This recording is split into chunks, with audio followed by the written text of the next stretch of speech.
Hello, and welcome back to the Rigged Recap, where I'm joined by my co-host all season long, all 6 episodes, BelakBoy. Should I try to do the Rigged Recap intro music? Do it. Wait, how does it go? I actually don't remember how it goes.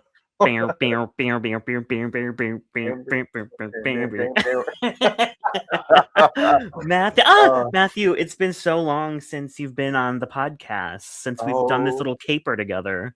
I know. I was there for your 100th episode, spectacular. But before that, I think the last time we did one of these was Slasian Royale. Am I correct? Yeah, which was an amazing season. And we'll have to see if this one is as good as we're all hoping it is going to be. We'll see, because Drag Race Philippines at least has been like consistently good for all 4 seasons that they've had so far. Canada's Drag Race, I cannot say the same, but they've been kind of on a high streak. Season 6 was one of the best seasons they've had ever. Drag Race ever. I think you would agree with me. Is that correct, Derek? That was my favorite season of 2025. I loved it so much. Yeah, it was up there. Like, I'm talking like Philippines 3. I'm talking España season 1, France 2. It's up there as like one of the all-time seasons. So they've been on a good track record. A good top streak lately. And by top streak, I mean last season, because season 5 was not my favorite. Okay, but Canada versus the World 2 was also tea. So good. I do love Canada versus the World 2 and Canada versus the World 1 as well. Derek, then I have to ask you, though, as a non-international, well, you've dabbled in the international franchises. I have. Not as much to the extent that I have. But in your opinion, what's your opinion on Canada All-Stars seemingly replacing Canada versus the World for this year? I'm okay with it because, like, we have Down Under versus the World, and then next year they could do UK again, or they could do another Canada. Like, I'm okay with not having like a versus the World every single year for every single franchise. I feel like having 3 in a year would be a lot. So like, I'm cool with this, and I hope we don't get like Canada's All-Stars 2 next year. Yeah. I hope they maybe learned from like the US's mistakes and like maybe space them out a little bit more, but we'll have to see. Yeah, I definitely agree with you, especially because I love versus the World, but I made an entire think piece on YouTube where I was like, Canada versus the World, though, only casts 4 franchises. They had 1 non-English girl for season 2 and 3 American girls and 3 Canadian girls. So I'm like, okay, if we're just not going to cast anybody from around the world, if we're just going to do UK, US, Canada, and 1 other franchise every single time, just do Canada All-Stars at this point, because versus the World, I'm telling you, like, you need 5 franchises at least, bare minimum represented, I think, at this point in time. And Canada versus the World was not getting that to me. It was a good season. Season 2 was a good season, but it just felt like versus the World in name only. It was North America versus France. Yeah. I think Nero Palm called it like Canada versus the Commonwealth or something like that. Commonwealth Drag Race. France versus the colonizers. Well, France is the colonizer too. Anyways, Matthew, I feel like the audience needs like an update with you. What's new in your life? Well, I moved into a new apartment, so that's this background space. So I don't have like the recording space set up at the moment, but everything is good here.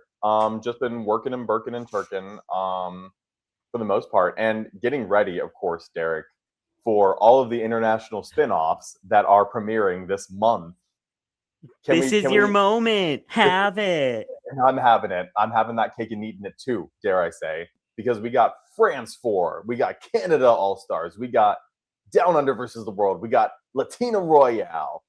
So it's my time to shine. Derek, of those 4, though, what do you think you will actually watch? I think obviously I'm watching Canada because here we are. Right. I'm probably going to be watching Down Under versus the World. I don't see myself like watching it the day it drops. Like, I feel like it's like, it's later in the week. I got nothing else to watch. So let me put on Down Under versus the World. Right. France, we'll see. The AI thing really made me feel icky. The promo, yeah. Yeah. What was the last one you mentioned? Latina Royale, Drag Race Mexico.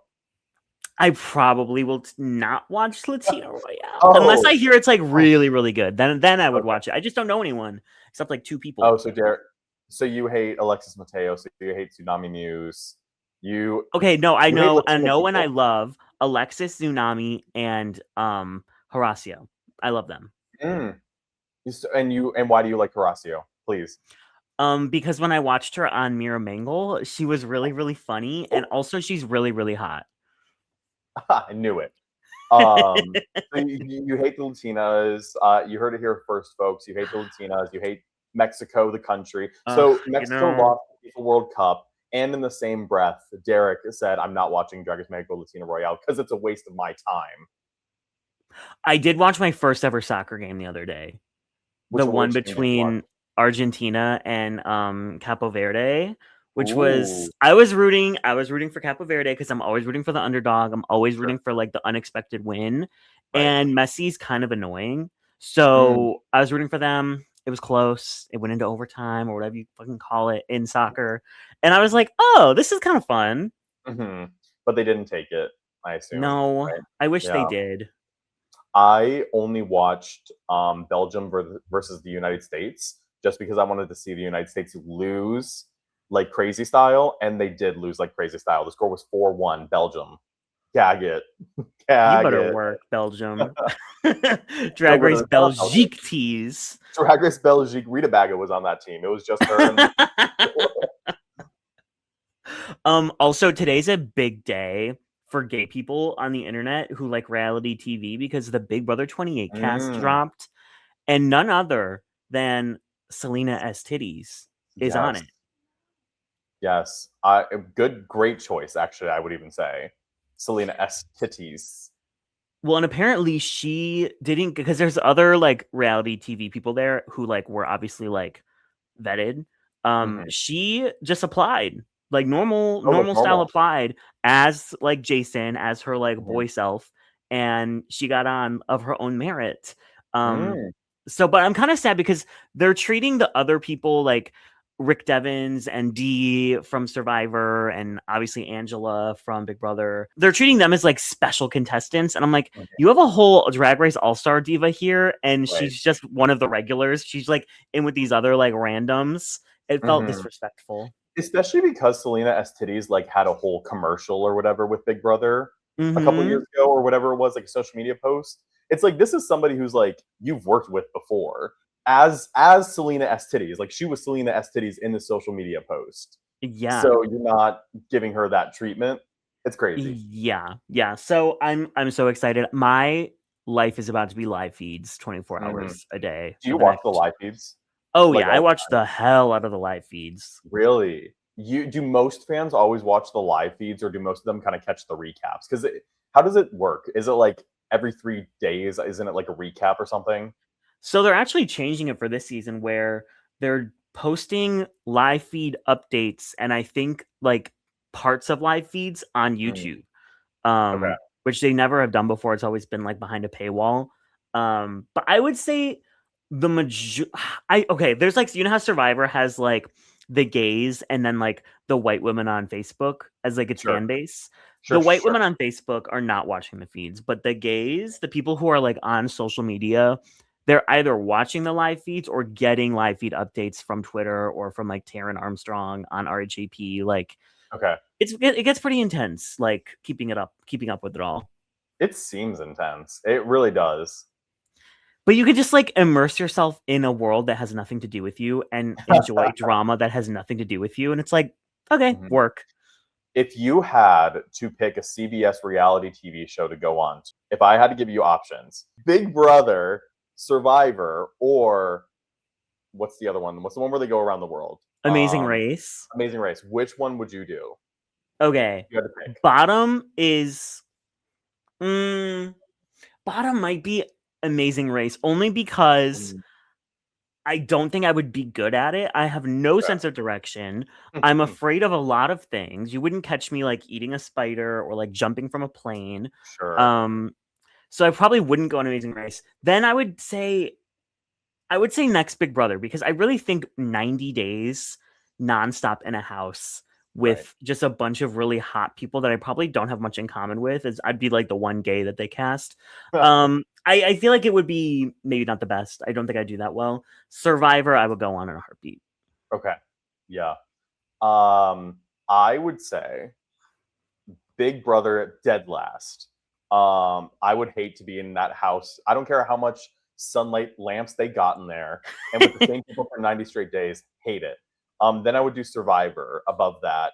Survivor, like also spending 26 days with the same people on an island would also hurt me, but I think I would actually slay Survivor, so I would do that. Here I am, the hubristic gay person who I'm like, I would eat Survivor up. And then Amazing Race, I think I would actually be really good at. I would like to see you do Amazing Race. Who would you do it with if you could pick anybody to be like your partner? I would pick my brother. I would pick my older brother, I think. Shout out David. I would pick my older brother. I think he would do really well in a lot of the physical challenges. And I do really well with like the directional things, getting everywhere. So I would do it with my brother. Could you do all those planes though? I feel like they have to be on so many planes, like I could, constantly. oh, Derek, fun fact about me. One of my best skills I've had in my entire life is I know how to sleep on a plane. I can sleep anywhere, and above all, I can sleep on a plane. There's something about a plane that just like rocks me to sleep the entire time, even during turbulence. I'm just like, The plane is literally falling out of the sky, and you're like, yeah. what was If the that? plane crashes, I would probably be asleep during it, and so I feel like it would be a quick death. That's I kind don't of comforting. comprehend anything, right? So I could do it for sure. Okay, I think maybe you should put in an application this year for Amazing Race. I'll put in another application for Survivor, and we'll see who gets on first. Another. How many applications have you sent in for Survivor? Just one. Oh, really? What season? I don't know, but it was in like late 2019, like right before COVID. So once I got lost in the mail. Before my that was before my time. It was. And Matthew, we have to record our episode of Survivor. All Stars. We have to record Survivor All Stars. We have a couple of episodes in the bank ready to release. We just want to record All Stars and then just start dropping stuff. So if you are a fan of Survivor, go listen to our podcast, Survivor Connoisseur versus Amateur.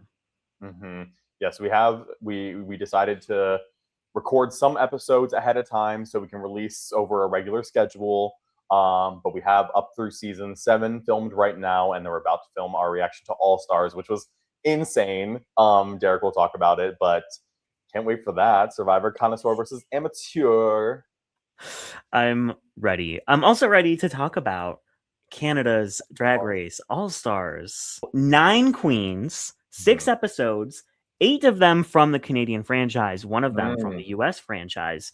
When you heard Canada All Stars finally having their own, is this the group? Is this the cast that you were envisioning? No. There were a couple of names that I was expecting on here. Let me say this. Nobody on this cast list, probably besides the obvious one, nobody on this cast list I am surprised by. Everybody here, I even think, even Juicebox, who's a pork chop, I've always been of the opinion that Juicebox is one of those pork chops that could have made it further. I remember years ago, there were talks about like, oh, what if there was a season that was teams and a winner and a pork chop had to compete together? And I was like, my brain, I was like, hold on, walk with me here. Priyanka and Juicebox on a season together. You know, I've always had that hope for Juicebox, right? But with that being said, I think they had room for more people. I don't know if there's anybody in here I would replace, but there are definitely some names I would add to this list. I would add Ebony LaBelle.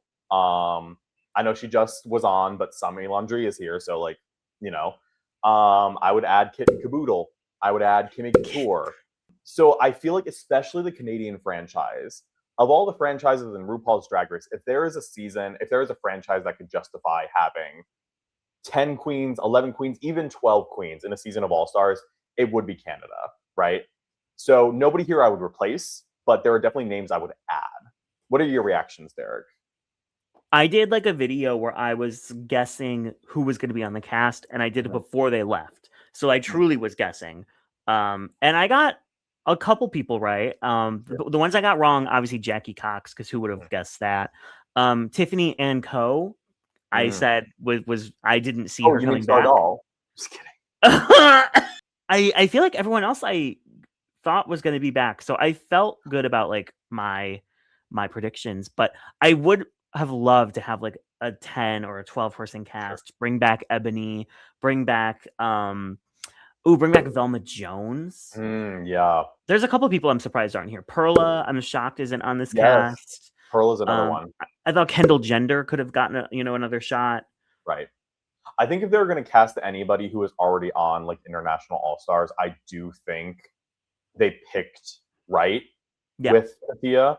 I wouldn't have been upset if it was Kendall Gender, but I think Pythia would have been like the perfect one to pull from like an international All Star setting. Also, Scarlett Bobo. I'm shocked. We have gone 6 years without Scarlett Bobo back. That's insane. She made it to the finale of season 1, was never in the bottom. I don't think she was ever even below safe. Nope. And everyone else who made it to the end of that season has come back, but not Scarlett Bobo. And it's like, what kind of vendetta do those producers have against her? She was the second in RuPaul's Drag Race history to never place below safe, ever. Like it was Bianca Del Rio by herself for what would that have been, like 6 Eons. years? Literally, because we know Bianca Del Rio has been around for eons. Big bang right there. But it's like Bianca Del Rio by herself in that echelon. Scarlett Bobo does it, and then we never see Scarlett Bobo back. And she still does drag actively.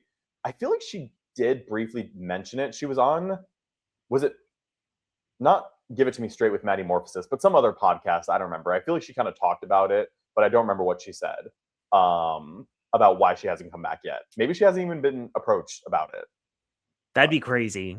Yeah, it would be. I'm surprised. Okay, so this is going to be a thinker. Jackie Cox is obviously like a total wild card, out of left field pick.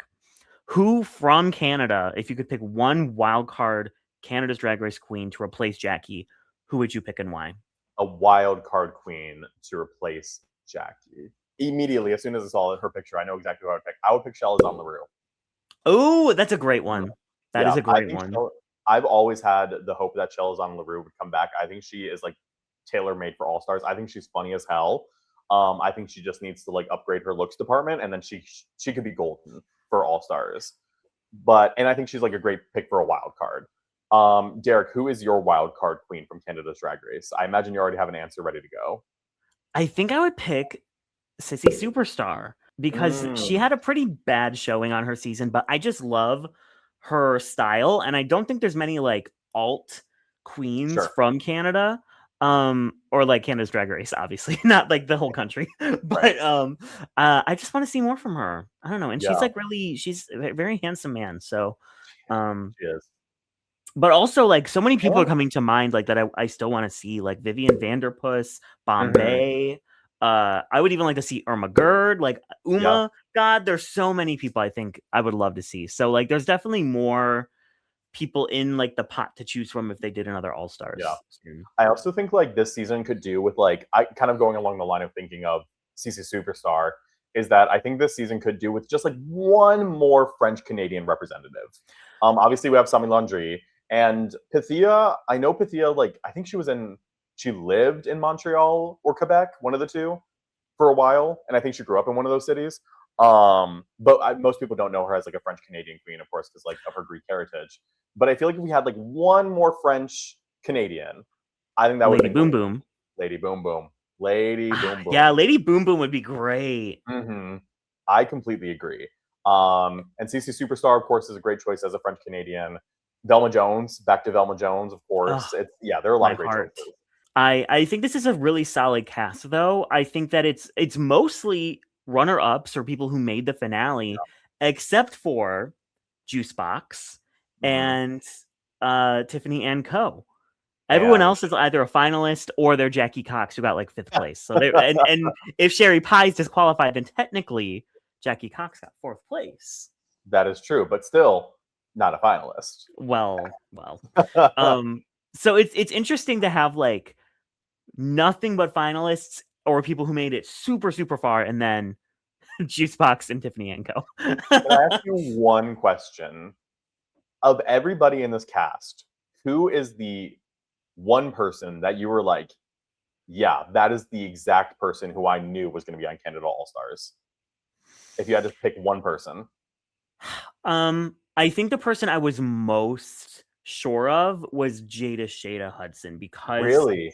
because Crave loves her. Crave puts Uh-huh. her in everything they possibly can. So I was really expect. I was like, Jada's going to be there for sure. Okay, gotcha. What about you?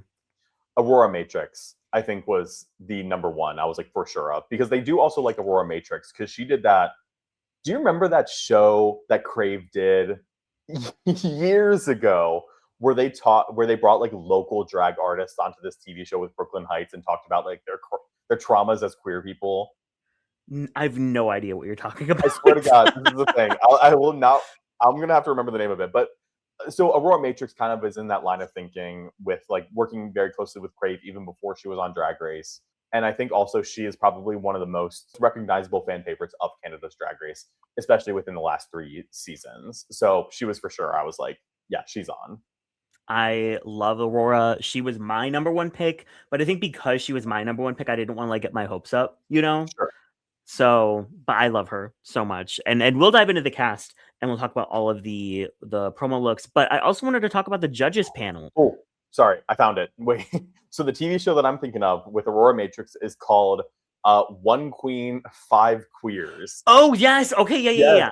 Remember this? I never Okay, watched yeah. it, but I remember it happening.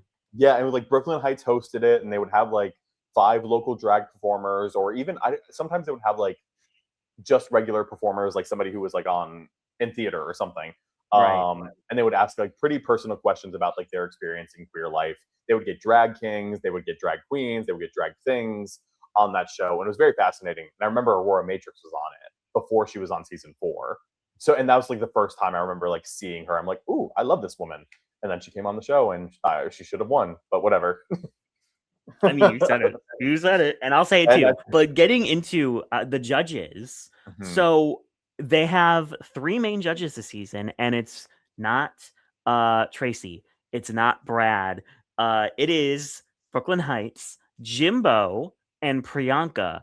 How do you feel about having a full drag queen main panel?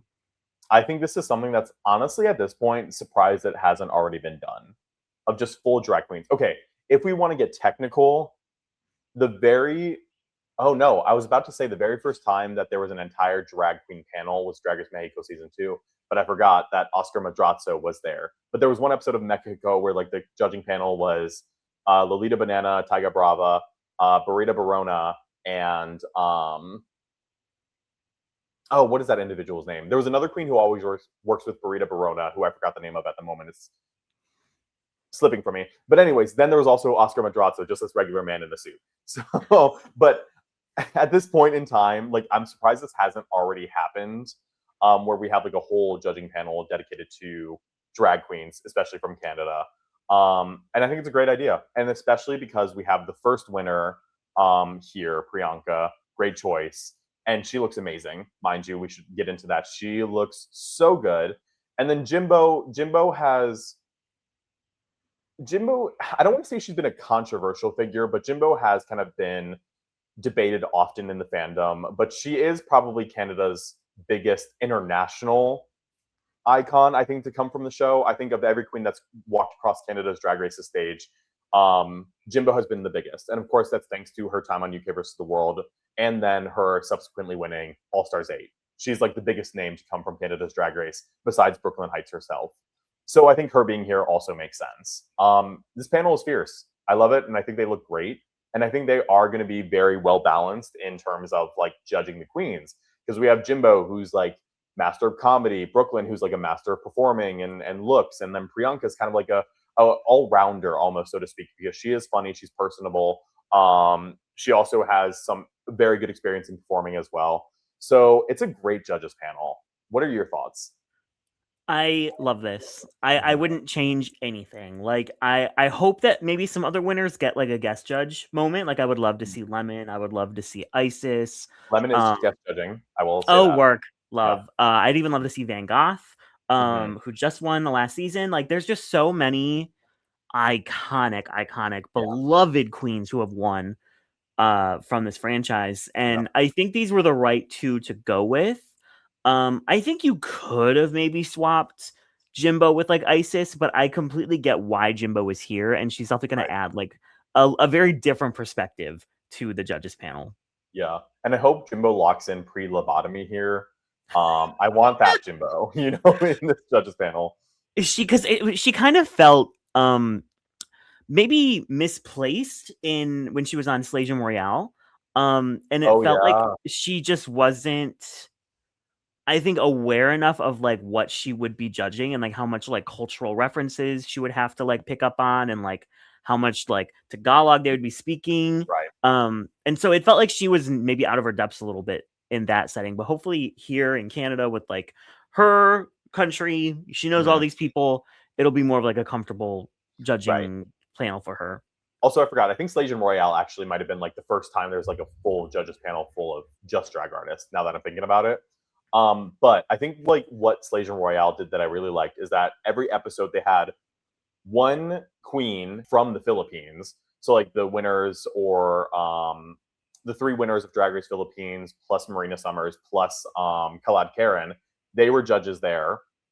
So they had queens, they had people here who could understand specifically the Tagalog, the Philippine references, and then they would pair them with an international queen. So they would have Jimbo, they would have Alyssa Edwards, they would have Nymphia Wind, some Sasha other queens, Colby. Sasha Colby. So they would have somebody there who maybe could help judge specifically like the international queens, or there's at least a queen there who understands international references at the very least, so that there's like more of an even playing field here. But of course, they don't need that on Canada's Drag Race because these are queens all from the same country, who understand the same references, so on and so forth. Yeah, I'm very excited for the panel. I think it's going to be fun to see Brooke like with her peers, Mm-hmm. because clearly she has a great relationship with both of these queens. So I'm expecting a lot of like fun moments from the panel.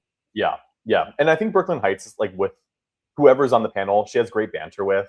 She had great banter with Brad Goreski. She had great Oh banter yeah, with Tracy Melchor, even Serene Fox whenever she would show up. So like I think she's good no matter who she's with. And I think these two, in addition to Brooklyn Heights, is going to be amazing. I'm very excited. Do you want to start talking about the looks? Yes. Did they release what the like category they were given was for these promos? Because it's kind of like all over the place. Well, it's something vaguely sci-fi, of course, but I don't know if they ever like said. I'm sure Pythia mentioned it in one of her videos, Okay, I but just looked. yeah. And according to Trinity the Tuck, who is, I don't know how much we Trinity, believe that's tough. her. What does she know? Yeah. I'm sure Wait, she maybe talked to someone. yeah. The category was cyber divas, Cyber divas. Okay. which I see. I see that. I do see that, but let me get on my soapbox here. I loathe a promo that is like specifically like vague, something vaguely sci-fi or futuristic, because there's just too much of like a tonal disparity between the queens who take it very, very, very seriously and the queens who are 1960s Barbarellas. Like Ah, that's the case with any runway category on any season of Drag Race, but with sci-fi, it is so noticeable compared to any other theme that they've had, because they did this on Espana 3 and I had the same issue then, and they're doing it here on Canada All Stars. I have the same issue now. But that's my soapbox tangent. it's also like been there, done that. You know what I Right. mean? Like, I feel like Canada has had some really sickening promos. I loved the wrestling promo for Canada versus the Mm, World. I loved the the Cirque du carnival. Soleil Yeah. from, yes, it was so good. This one just feels like a step down, maybe. Yeah. I completely Um, agree, because like there's that age old Drag Race idiom almost, or whatever the word is, but there's like that old Drag Race saying that Drag Race only knows three promos, and it's colors, candy, and flags. And then I feel like sci-fi can be added into that list. But Canada's Drag Race has always done like really interesting promos. The season 1 promo, Royalty, was really fierce. Season 2 was the candy. Season 3, Feathers. What was season 4? It was like Goddesses. Season 5 was the bees. Which points for creativity. Yeah, honestly, a lot of them look sickening. Yeah, So they did. I thought it was one of my favorite promos. But in terms of Canada's Drag Race promos, this might be like overall, it might be like one of my lower ones. yeah. But okay, getting into the looks. Up first, we have Aurora Matrix, who was the runner-up of season 4. She lost to Venus, but a lot of people think it should have been Aurora that took home the crown. And by a lot of people, we mean Derek and I. Well, especially like I feel like in the years since, like Venus hasn't been as prevalent just in the sphere. I mean, besides like her fighting the cops and stuff. Like I feel like Huh? there's like, oh my gosh, you don't remember when she like said that she got like beat up by the police, but then like it turned out I like that do remember wasn't that. what happened. That Is wasn't that when the she the said truth, she got like Ellen. thrown in a truck? Yeah, but like Aurora's been like everywhere. She's on the podcasts and like she has the Powder Puff Girls. Oh yeah, Um yeah. so she's been like in the conversations a lot since her season. Mhm. What do you think about this runway, Matthew? I think it's good for the most part. I'm happy to see Aurora Matrix back. Let me start there. I'm happy to see Aurora Matrix back. I'm one of the many people who think she should have won, and I do think that Venus has like a notable career. I think, but Aurora just kind of like took it above and beyond from season 4. But to see her here is great, even though I would love to see her on Global or something like that, or versus the world, because I want her to be judged by RuPaul. I Yes. do like this look. I do like this look. I think it does have a lot of great. It kind of reminds me almost like of a fighting game, sort of like Yeah. some a character I would see in Mortal Kombat if Mortal Kombat took place in like 2099 or something like that. So I do like that. It kind of loses me a little in the bottom half because the bottom half seems almost like a afterthought, but everything above is really fierce. I like the structure of the bodysuit. So I think this is fierce, and I am going to give it a closed case. I love Aurora more than any other Canadian queen, I think. But I was underwhelmed by this only Mhm. because her runways on her season were like exceptional. She had so Right. many great looks. And for an All Stars promo, like I'm gonna judge this more harshly.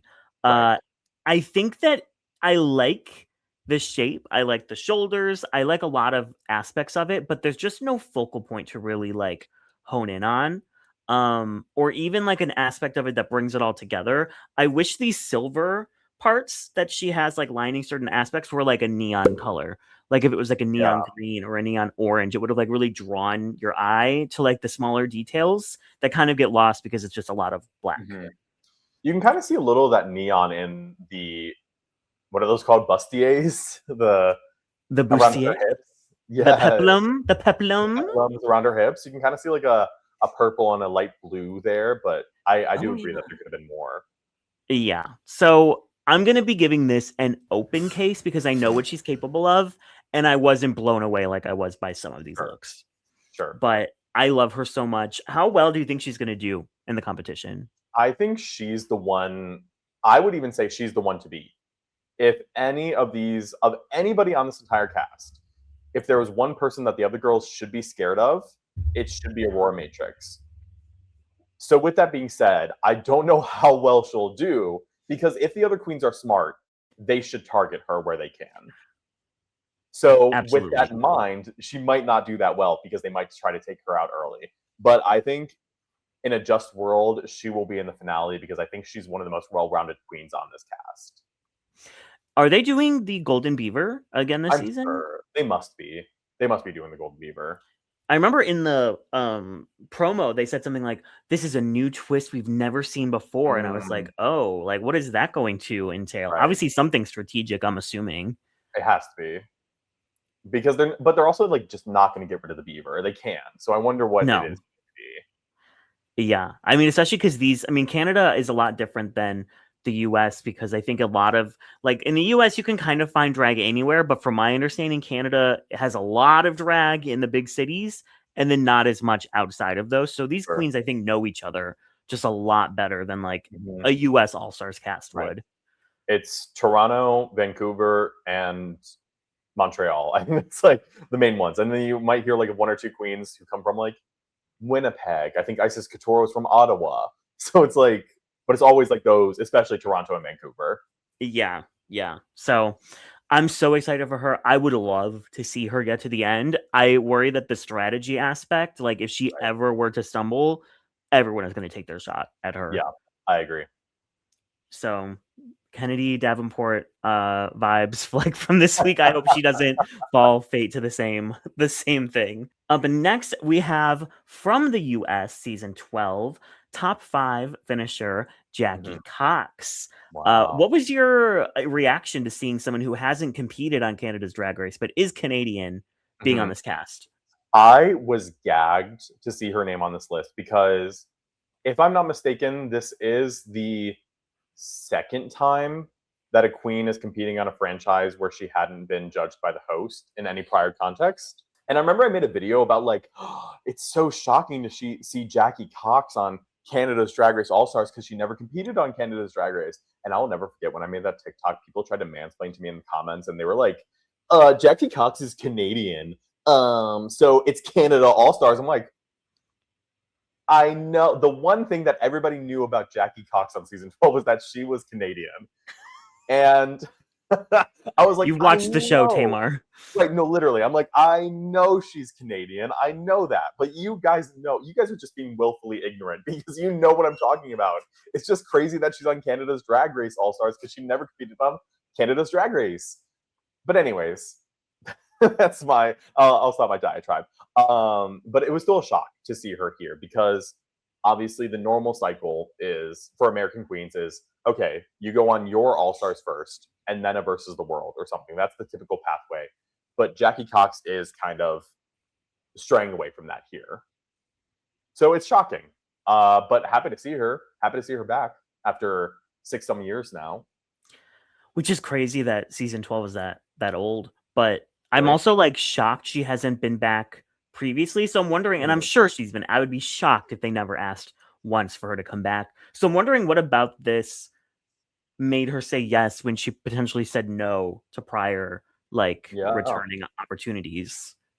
And the other thing I want to ask too is like, does she live in Canada again? Like, does she still live in NYC or is she living in Canada again too? So like, I want to know like her logic for picking Canada All Stars over US All Stars if she even got offered US All Stars.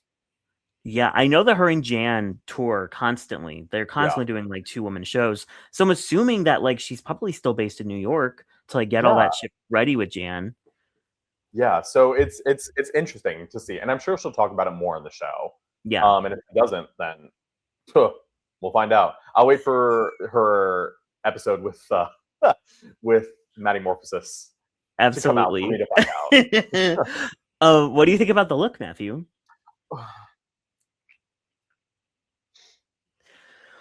Yeah. I like the beat. Yeah, I like the wig. sure. Uh, yeah. I liked her little laser ray.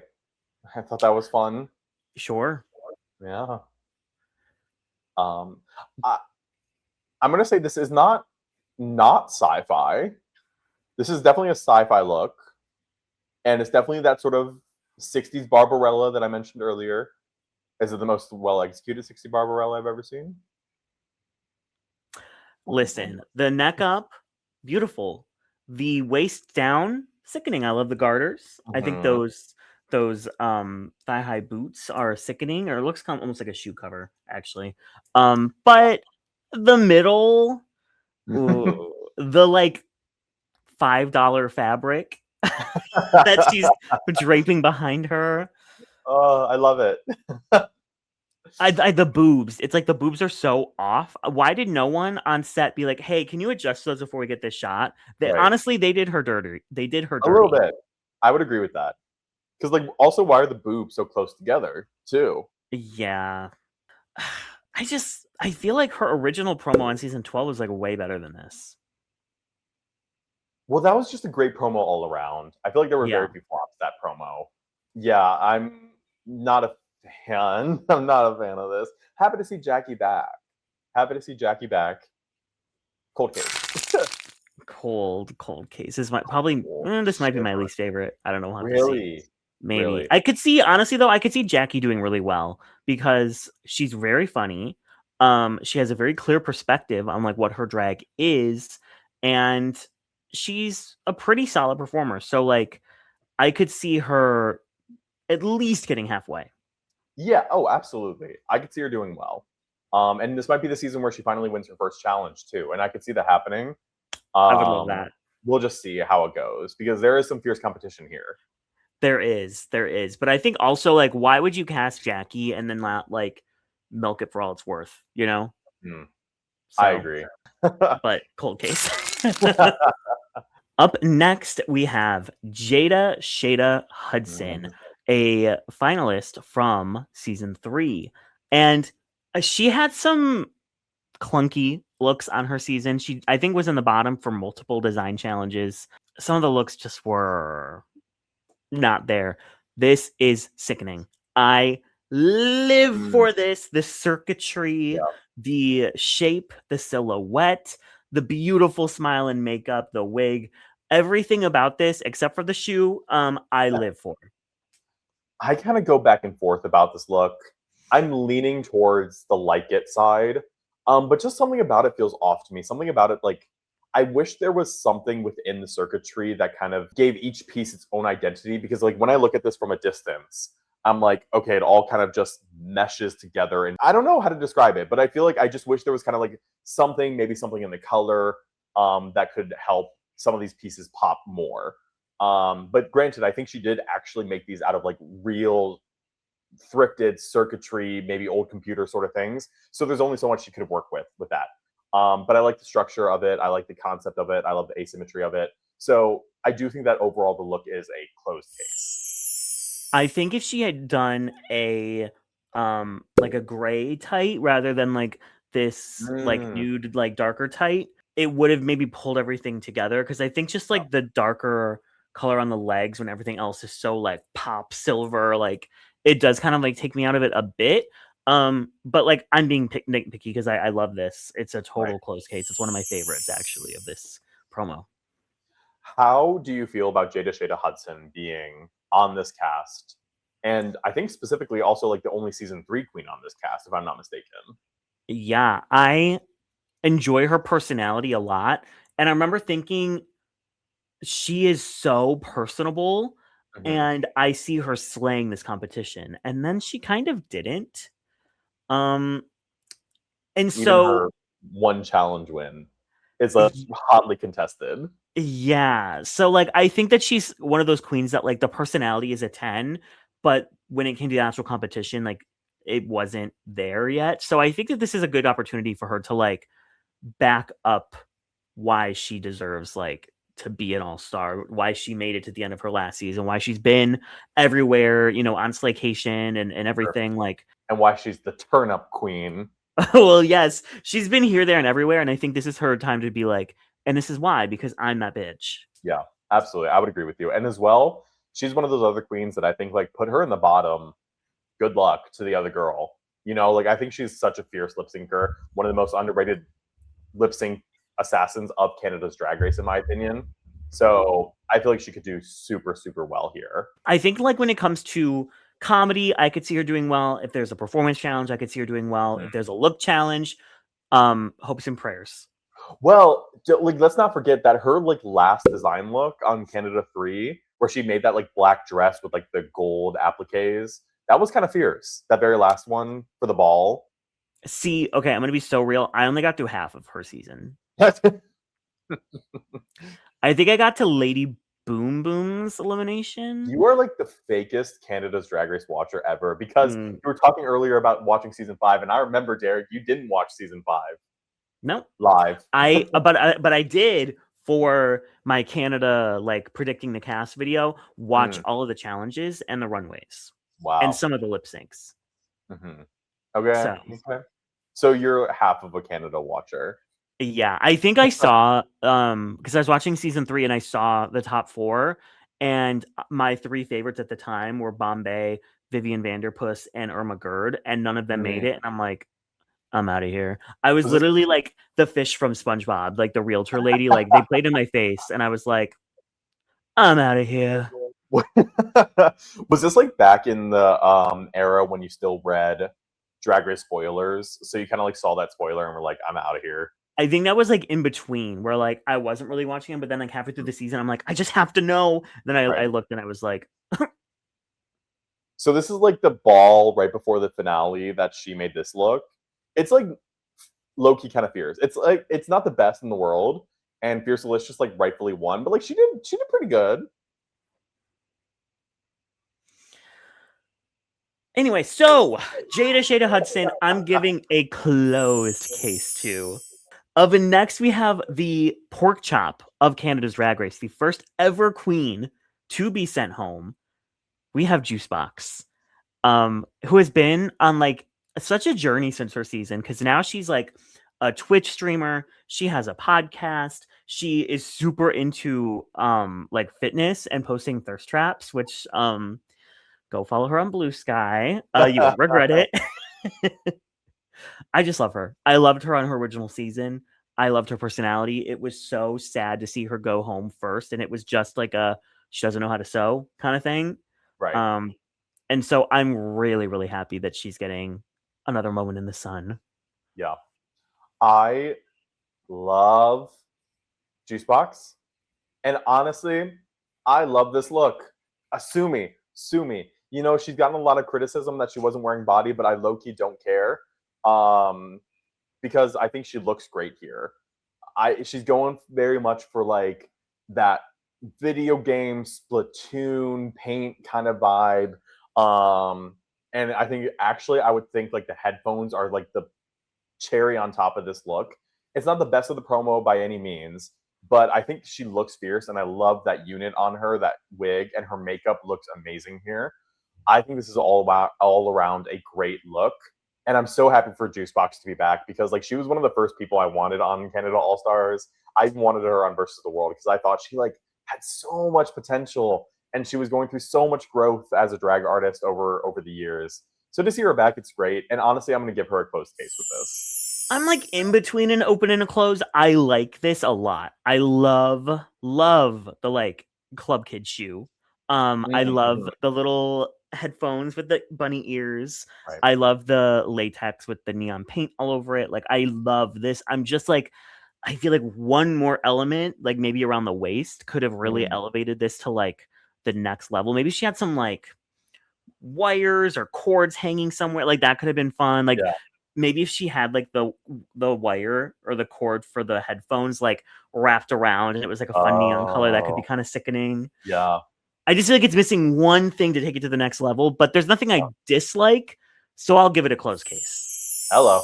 How do you think Juice is going to do this season? I think she could do well. I think she can make it at least a couple of episodes. I don't know like the challenge order of this season, but it could look like Canada versus the World Season 2, where they seem to like combine challenges since they had so few episodes. So if she kind of gets into like a situation where she's like in a Snatch Game Rusical, I could see her do well there. I don't know if she's learned to sew in her time, but hopefully she's improved. So maybe she might struggle there. But I feel like she could do well. And I feel like she is good at making friends with people. You know, like we have people like Minnie Wang, who was like jokingly making fun of her all the way in season 5. You know, like I feel like she's really good friends. So I feel like she could have a good social game here too. I could see her making it very far, honestly, and very far. 6 episodes. It's like, what are your I'm thoughts? so mad we don't have more episodes. I wish there were more. Me too. But I could see her doing well as well, because I think she has a really great personality. She's so bubbly. She's so charming. So any kind of like fun personality challenge, I think she could do well at. Yeah. It'll be interesting to see if she can redeem herself if there is a design challenge. But I think if she does end up in the bottom, I foresee her getting saved with the beaver. Agree. Because she's not like this huge threat. Like she's the easy one where it's like, oh yeah, save her and then make 2 bitches who are like finalists battle it out in the lip sync.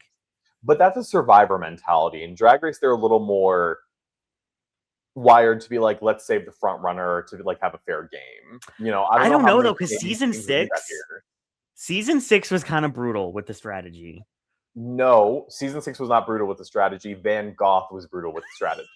That's two very different things. Up next, we have runner-up of season 5, Michaela Couture. Okay, I know that a lot of people disagree with Virgo Queen's win. Who do you think should have won season 5 of Canada's Drag Race? No one. That season was so bad. But between the two, I would have picked Michaela Couture because I think Michaela Couture had like the best storyline of the top four.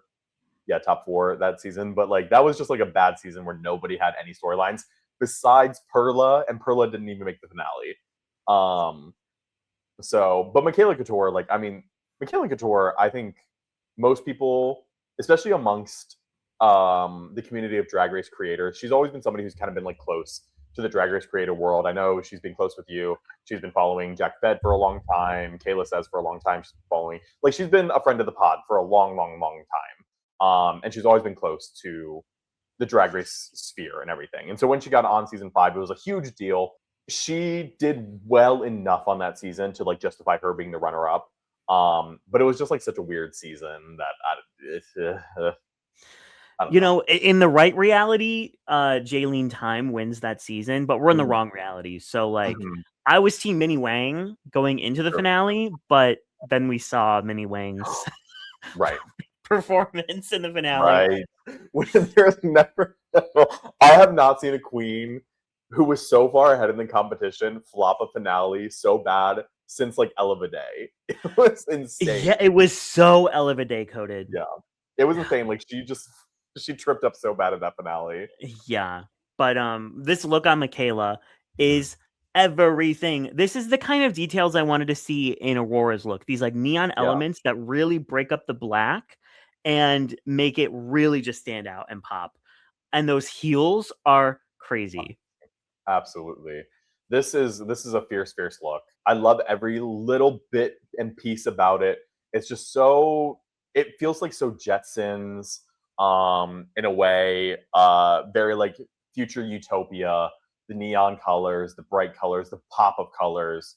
My one critique, I think it's just like more a practical issue than anything. I think her wig was a little heavy because in some of the photos you could see kind of like falling back a little bit.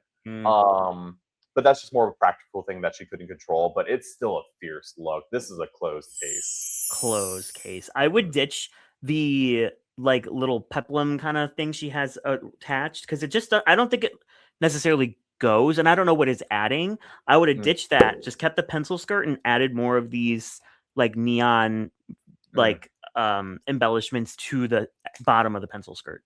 I'm going to disagree with you there. I think the peplum does add a sense of shape to this look because the look, it kind of extends around her shoulders, and I think it needed to have like, because those big like kind of shoulder pieces, it kind of like extends and widens that silhouette a bit. So I think it needed the peplums down at the hips to sort of widen that silhouette further down there to kind of give her more of that hourglass sort of triangular shape, so to speak. I feel like with the pencil skirt, it would have been too like funnily, if that makes sense.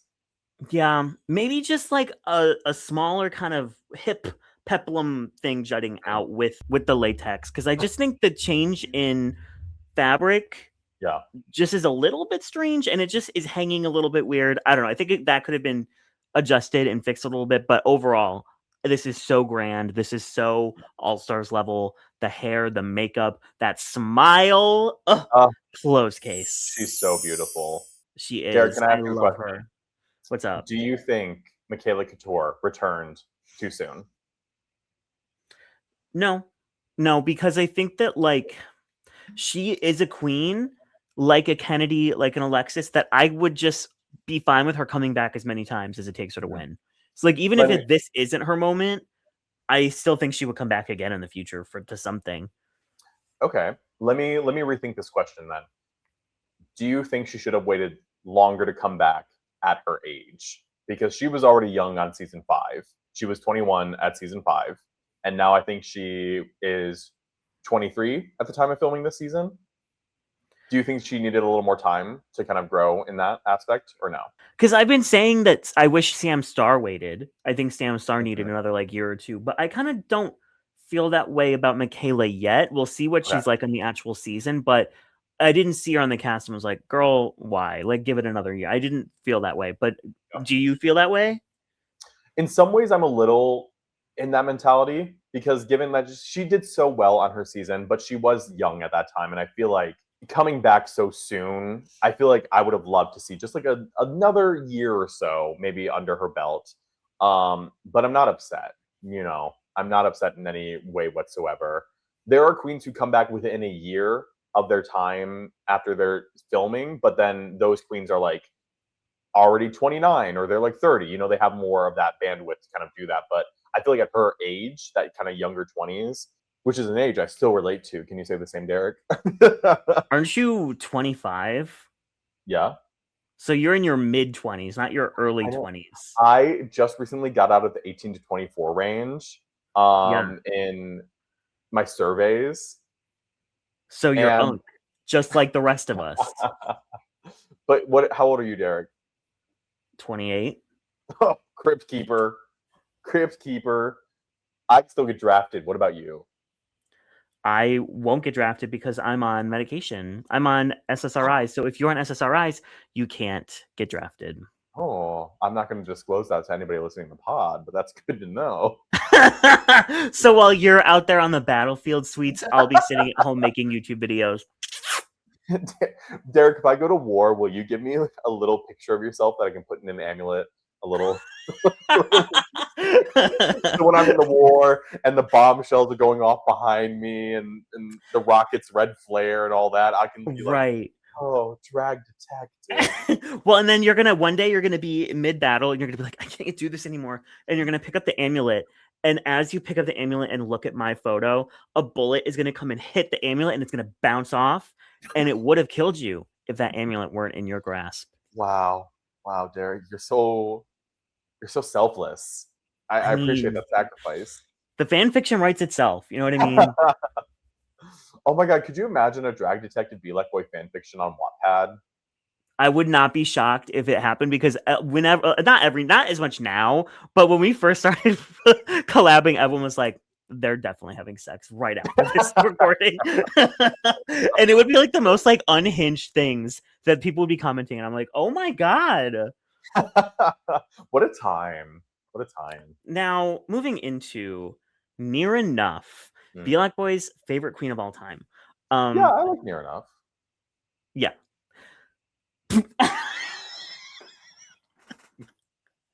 I just want to love Near Enough. I want to point out that the wig that she is wearing in this promo is made by Bootsy herself. Clock that tea. And if you want to look this sickening in that human unit, then hit up Bootsy for a wig. Or you could just compete on Drag Duel season. What season are we about to go on to? 5? 4? Yeah, season 5. You can compete on Drag Duel season 5, where the grand prize, one of the grand prizes is going to be a custom wig from Bootsy. Not anymore, because we actually got somebody else who does really sickening wigs and offered us 2 wigs for the same price as Bootsy's one. Sorry, Bootsy. Never mind. Yeah, but Near Enough, what the fuck are you wearing?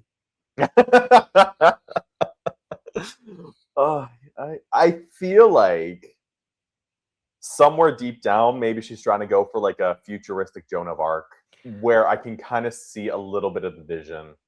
The execution, I don't know what we're feeling here.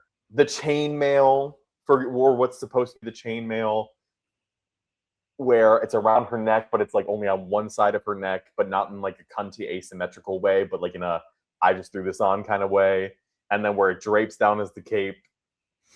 That's not my fave. And then the Queen Kong jaw AliExpress guard thing. Not my fave. It's giving me like Spider-Man turning into Venom. Like whatever's happening in the center is kind of giving me like the Spider-Man emblem. And then the rest is like Venom. But like, why? Why? Like genuinely, like sometimes I look at a look and I'm like, I know what you were going for. Like Mandy Mango's like altar look when she had like the Sure. portrait of herself. I'm like, okay, I see exactly where you're going with this. Here's, it just like went wrong along the way. No clue what she was going for. No clue what the vision was. I this is a huge question mark for me. I'm like, huh. Yeah. Even when during her Meet the Queens, her like armor on her arms, she was like she couldn't really move with it. So the entire time she was kind of like talking like, "Oh, I was a lip sync assassin on season 4." It was She's like like the Tin Man. she was like the Tin Man. Like she needed like an oil can. I love it. It was so funny.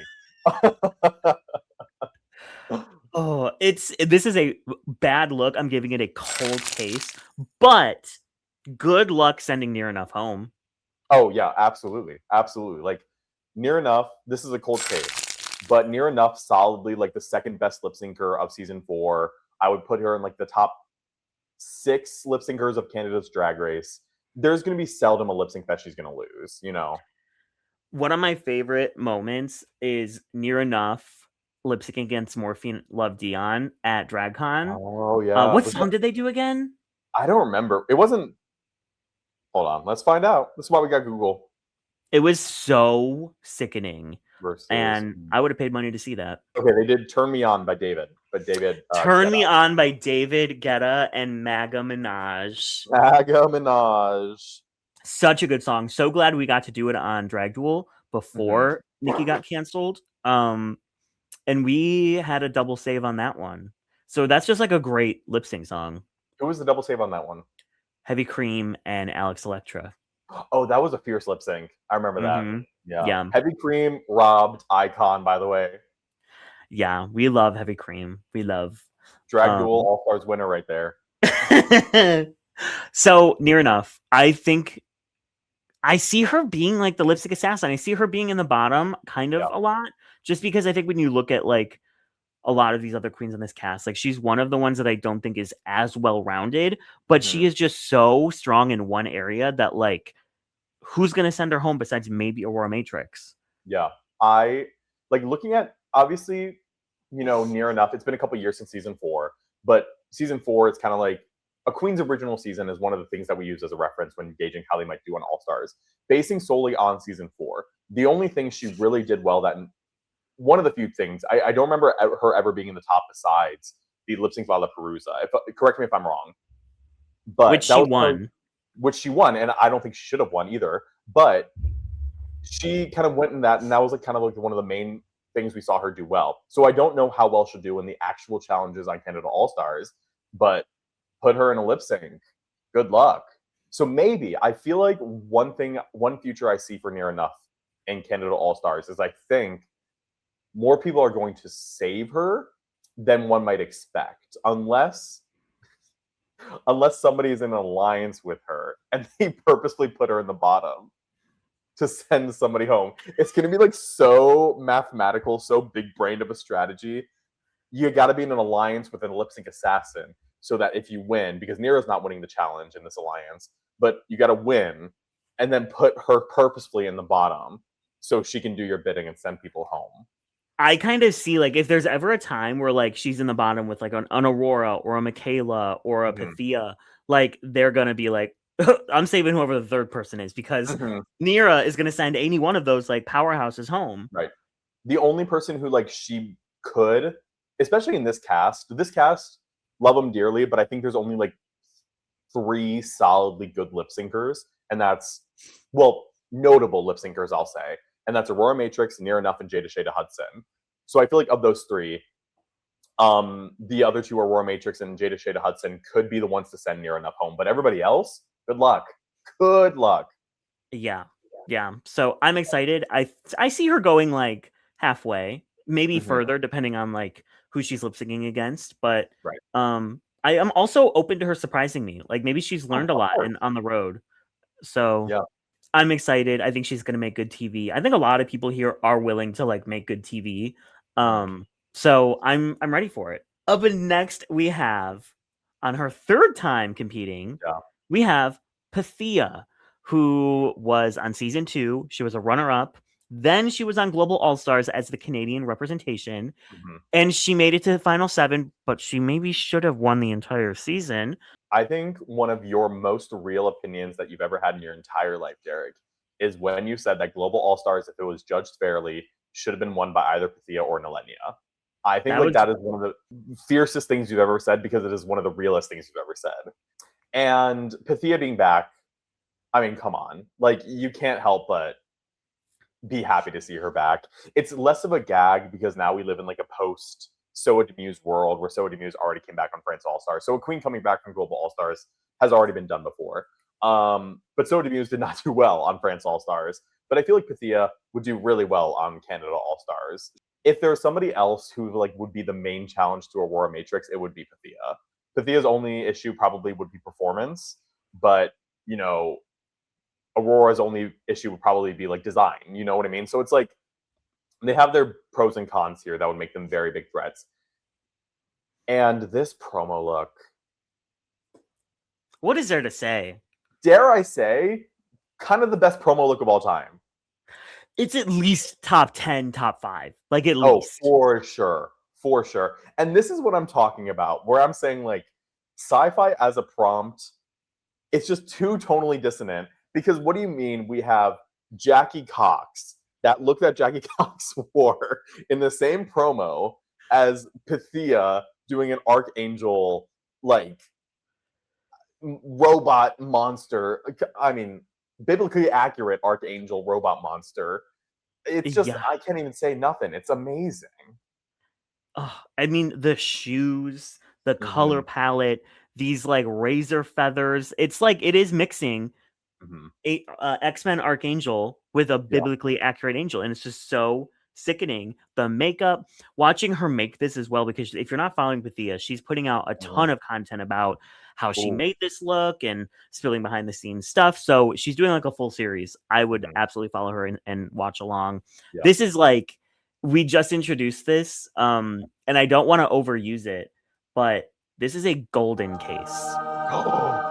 Dantasia Dabadi willed it into existence, and I'm going to use it here. This is a golden case. This is like so beyond next level drag. I don't even know what to say with like it's everything.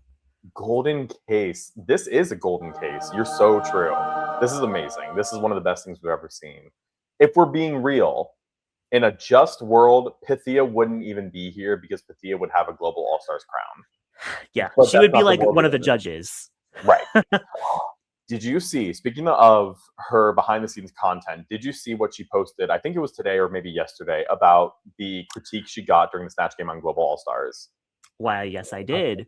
So for the listeners at home who maybe haven't seen this video, this kind of goes along with Global All Stars being the worst season of all time, where it was a season built specifically for the Rue girls. Pythia came onto Instagram on a video and said that there was a critique during the Snatch Game on Global All Stars that did not make the air. And it was a critique that Tessa Testicle said was the best critique that a single queen had ever gotten in the entire show, where RuPaul stopped in her tracks, looked at Pythia dead in the eye after that Zeus Snatch Game, after that food runway. I don't remember what the food she was.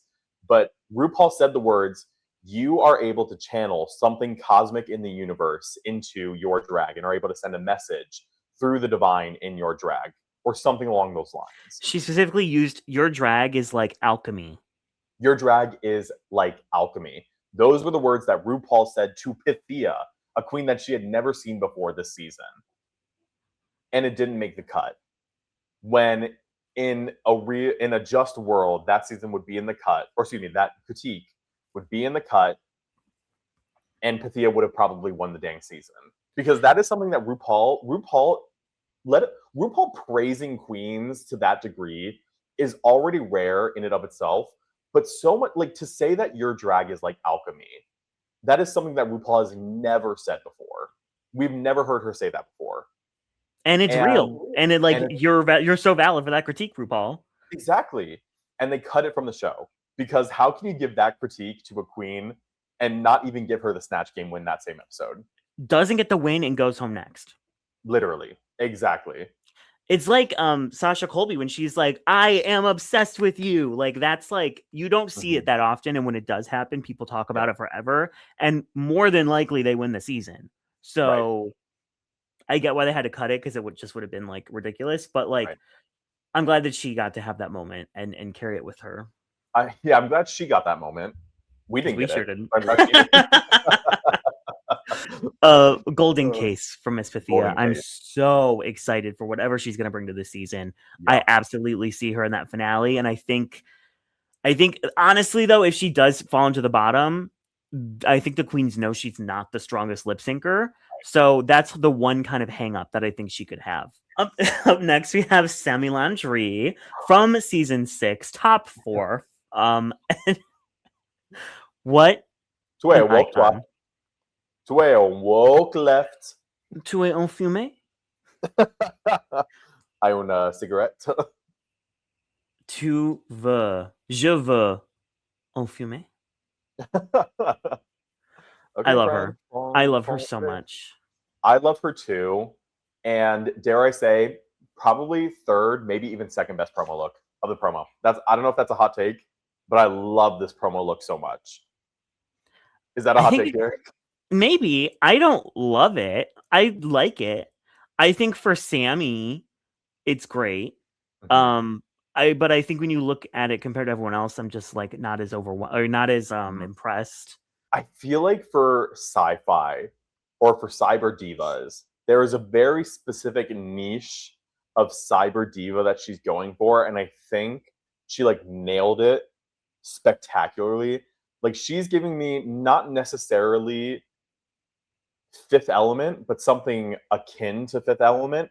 But specifically, I feel like in a 90s music video groupie kind of way. When they have like a random like backup dancer that might be there. And you know, like those 90s music videos where sometimes they would just like randomly end up on Mars. I feel like this would be like kind of one of the groupies that they would dance with when they go to Mars or something. Or I feel like this would be like something I would see as like a backup dancer when Britney Spears went to Mars and oops, I did it again. You know what I mean? Like I feel like it's a very specific niche of sci-fi and I love it. You know, the more I look at it, I kind of live. Thank you. The shoe choice is really fun. I love like the pleather gauntlets. I love that the pleather is like both underneath the dress, like poking out the bottom, and also lining this like cowl neck piece. And I think the wig choice is just so Sammy. Right. I guess I'm thinking like, what else would Sammy do? Like, this is kind of what she would bring to this category. Yes. And I feel like one thing that we kind of forget about Sami Laundry is that low key on season 6, she was kind of a runway queen. I think people tend to forget that she was kind of fierce on the runway. Yeah. A little bit. Like she obviously had her normal Sami Laundry kitsch, you know, mom in her 50s who wears wet leopard. She always channeled that energy. But it was always like fierce. Like remember her finale look, that big beautiful dress, but then it was kind of like paired with the leopard print and like the tacky jacket, and it's like very Sami Laundry. And I feel like that's her niche. Well, because I followed her before her season, and then when she was cast, I was like, how the hell is this queen gonna do on this? Like, I couldn't put together how Sammy Landry is going to do Drag Race. And then when she was in the bottom, I think episode 2, I was like, oh no, this is not going to go well. But then she just slayed the whole rest of the season. She was high like every week. She had like a 5-episode top streak, I think, if I remember correctly. Yeah. She was eating that season alive. Absolutely. Like this is her casting here. Obviously, season 6 was just yesterday, but her being here, I'm not upset. I love Sami Laundry, and she became like one of my favorites very quickly on her season. And obviously, I knew her before as well, but she was one of those queens, you know, like Vanity from Down Under. She's like one of those queens who I'm like, I never would have expected them to ever be on Drag Race. Not in the sense that I don't think they were good enough for Drag Race, but in the sense that I'm like, I don't think they wanted to do Drag Race. Sami Laundry was one of those queens. And her on season 6, she slayed and she was amazing and I loved her. And she gave us that Sami Laundry flavor, that Acadian flavor that we know her for. Will she get eaten alive by the queens who are just way more like competitive than she is? No. Okay. Because here's my thing. We're talking about a queen who was on the same season with Van Gogh, Hmm. Van Gogh, who was a pretty solid, like obviously the most decorated drag race, or excuse me, decorated Canada's drag race queen of all time, first queen to ever get 4 wins. She was on a season with Ebony LaBelle, who I consider to be like one of the most well-rounded queens to ever be on Drag Race, who is like a jack of all trades kind of queen. And she was keeping up with those queens. She was doing well in all of these challenges, even with these powerhouses like Van Gogh and Ebony LaBelle. She may not have gotten like more than 1 win, but she was in the top a lot. And she was really holding her own against those icons. And I see that happening for her here too, with like Aurora Matrix, Jada Shada Hudson, with Pythia. I could see her holding her own against these powerhouses. And I don't know. I feel like people would like her too enough to save her. I don't know. Yeah, and she's kind of unassuming in a way, so that like if people, I feel like people wouldn't be as intimidated by her as some of these Sure. other people, and so I could see them like saving her if she were to be Right. in the bottom. Yeah, absolutely. And I was about to say there might have been an added benefit that she might have filmed this before season 6, so nobody actually saw how she did. But then I remembered they filmed Canada All Stars like 2 months ago. A week and a half ago. Yeah, literally. Down Under versus the World Could Never. I was going into this fully prepared to give her like either an open or a cold case, but I think you've convinced me. I'm gonna give her a closed. Closed case. And last up, we have potentially the biggest wild card on this cast. We have Tiffany Ann Cardall. Coe, who was the second out of season 5. Do you think she like got a raw deal on her season? What do you mean by a raw deal? Like the way that the tournament was set up that season was just kind of odd, and even though she had a good performance, she was in the bottom and like that Yeah. whole thing. So my thing with Tiffany and Co, it's kind of going along that line of thinking, is I think it was that episode that she was in the bottom, the episode that she got eliminated in, where she had said, like, every single time I've been in the bottom so far, it's been out of happenstance. And this is one of the few times that I actually agreed with her. This is one of the few times I've actually agreed with a queen who kind of like conspirately was thinking about Drag Race in that way, because it was very much like a happenstance. We had the premiere where they gave out that stupid rosebud and those stupid thorns, where she was in the bottom. Was it for the runway? I think it was for like the runway. Yeah. Do you remember? Okay. Yeah, she was given the thorn for the runway, even though she had an amazing performance, even though she had a really good entrance as well. So she was in the bottom for that. Then episode 2 happened. She was in the bottom out of happenstance for that. And then, of course, the tournament thing where she was in the bottom despite having a really good performance. It was like all up in the air. And I think she got like given the short end of the stick because she was in the bottom just out of like such weird circumstances every single time. And I feel like she could have done better. I don't know if she would have won the whole season, but she could have done better on season 5. So seeing her here, it's still a surprise. She's definitely the biggest wild card here. But I think like I want to see her back because she had such a weird time on season 5, if that makes sense. What do you think about the look? This look is fierce. I think this is so cute. It's very much, it definitely gives like Sailor Moon after the transformation, very much that Yes. kind of like anime transformation vibe. It is absolutely gorgeous. And I do think with the colors that she chose, because Sailor Moon is a little more like fantasy, but with the colors she chose, I think she tied it into like the sci-fi kind of aspect of it. So it kind of gives this like almost this kind of like futuristic vibe to what normally would be like a fantasy magical epic. So I really like that. This is fierce. This is one of my favorites of the entire promo as well. Yeah, I love the like tendrils hanging off with like the ribbon. The boots are fierce. The mug is sitting. The headpiece, like there's a lot happening, but it's not too much because it's heavy on the top half and then it's more chill on the bottom. So you're not like completely overwhelmed. Oh, absolutely.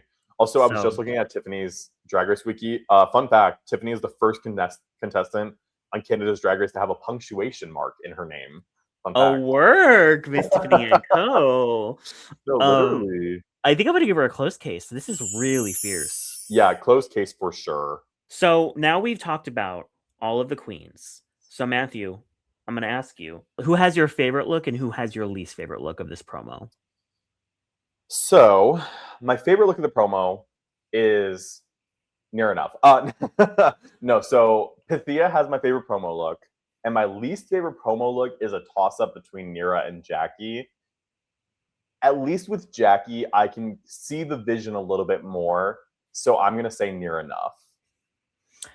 Yeah, I have the same, I think, as you. Pythia is my favorite, with either Michaela or Jada is like my runner-up.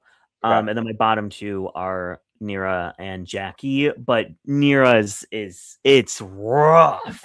Not the hair though. Not the hair. The hair Not the looks hair. sickening, Woodsy. Shut up, Bootsy. But I don't know. I'm just excited for this cast. I'm excited for this season. Canada is, I like that they always are trying new things. And I'm excited to see what this like new twist is. Again, I wish it was like 8 or 10 episodes rather than 6, but I'm just happy to have more Canada's Drag Race because it's one of my favorite franchises. I completely agree with you because like Canada's Drag Race has just been it's just been such a powerhouse of a franchise. Like it's up there, you know, like I always say like the 3 most powerful franchises, popular franchises that are like English based are like US, obviously, UK, and then Canada's Drag Race. Those are like the 3. That's like the big 3 right there. And to see them get their own All-Stars is wonderful to see. It obviously is dampened to see that there's no Versus the World anymore, or at least for the foreseeable future, it's replacing Versus the World. But with Versus the World only having like 4 franchises, I kind of like prefer just having Canada All-Stars. So I'm here for it. I'm excited for it. I love this cast. I think it's a good mix of like queens you expect on and like the wild cards that you have no idea how they're going to do, which is what I think makes a good All-Stars. That's what made All-Star 6 so good. That's what made, I would even say, Survivor All-Stars so good. We'll get to that. Having a good blend of like powerhouses and wild cards is what makes a great All-Stars.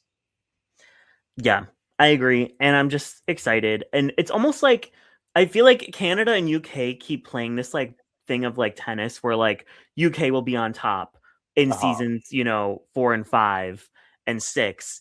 And then it tanks. And now Canada is like on top with like Canada versus the World 2 and Canada 6. Like, so I'm hoping that they keep this momentum going from the last couple seasons they've had.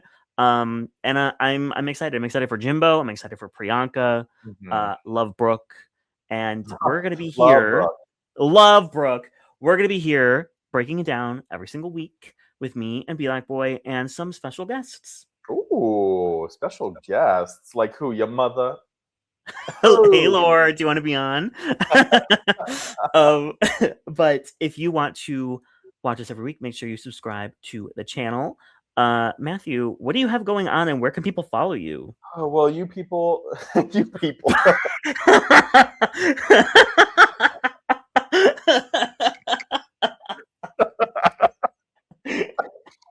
He said, hey, losers. So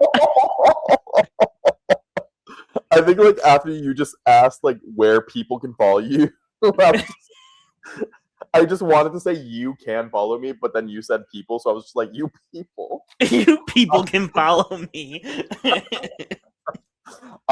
So you, the people, you can follow me on TikTok at BelakBoy. I'm always posting on TikTok. On YouTube. Are you okay? Are you smelling burnt toast right now? What does that mean? People who have a stroke smell burnt toast before they have a stroke. Really? No, maybe I'm just smelling like the burnt circuitry from Jada's promo look. I don't know. Oh, yeah. I'm not gagging. I mean, I'm gagging from like the smell. Which is a very timely thing to say because of Evie's posts today. I did see that. Oh, you hate to see it when one of your top 10 queens from the show is an AI truther. Evie, go do some research. We're begging. When I first saw it, I was giving her the benefit of the doubt where it was like one of those situations where somebody tagged a person in the Instagram post and so it automatically showed up on Evie Oddly's feed. But then I remembered, oh, you have to like approve it to show it up. So and the crash out that's been occurring since is just not my fave. Not my fave. Yeah, so you can follow me on TikTok at BelakBoy. You can follow me on YouTube at BelakBoy. I have a new video coming out this month, and maybe even a second. We'll see this month, depending on how much time I have. But that's the major places. You can also see my stream of consciousness on on Twitter at it's BelakBoy and Blue Sky BelakBoy, and then of course my Instagram for anything else is Belak_Matt_. Derek, where can the people find you? Hey people, so follow me at Drag Detective, and follow Drag Duel because Yeah, it's a fun show. And I season think we 4 in have production. season 4 is in production. Season 4 is fucking gaggy. Season 4 Mm. is insane. Um, and I think we're gonna have some Canadian queens or kings or things potentially making an Oh, appearance on Drag Duel season 4 from I, Canada's Drag Race. oh, wow. Oh, wow. Oh wow, makes me Jimbo. want a hot dog real bad. Do you remember when Near Enough and Kit and Caboodle both did Jennifer Coolidge on Snatch Game? Okay, so I was going to ask you between Kit and Caboodle, Near Enough, James Mansfield, and who was the fourth one? No, not Geometric. Oh, it was from Down Under. It was what's her face? Oh, we don't like her. What's her That's name? Miss. That's Scarlett Adams. So between Scarlett Adams, James Mansfield, Kit and Caboodle, and Near Enough, who had the best Jennifer Coolidge Snatch Kit Game? and Caboodle, obviously. I think James Mansfield. Really? I thought James had a great Jennifer Coolidge. If we're being honest here, All Stars 8, purposefully, I kind of like went into my cranium and I was like, whoop. That's fair. Everything That's about fair. that season I've kind of thrown out. That's really fair. But thank y'all for watching, and we'll catch you in the next one. We'll catch you Bye. there. Bye, people. Ciao.